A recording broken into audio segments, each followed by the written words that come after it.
కలకత్తాలో ఒక పీజీ వైద్య విద్యార్థినిపై చాలా దారుణంగా, జుగుప్సాకరంగా రేప్ చేసి హత్య చేయడం జరిగింది. మనం గతంలో చూశాము 'నిర్భయ' కేసు ఒకటి. దానికి మించి జరిగింది.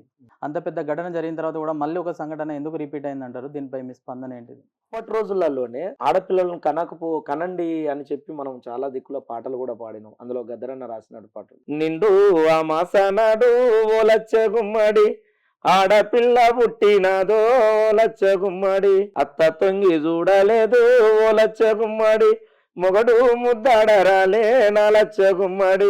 అసలు ఆడపిల్లలను కనడానికి కూడా బాధపడుతుంది. ఆమెను చంపడానికి ఎన్ని తాపత్రయపడుతుంది అంటే కన్న తల్లి ఈ సమాజం కోసం భయపడి చేస్తుంది ఆ పని. చెత్త బుట్టలేసుకొని ఓ లచ్చ గుమ్మడి, చెత్త కుండీలేయబోతే నా లచ్చ గుమ్మడి, కుక్క పిల్ల అడ్డమొచ్చి ఓ లచ్చ గుమ్మడి, అక్క అట్లా చేయకందో నా లచ్చ గుమ్మడి.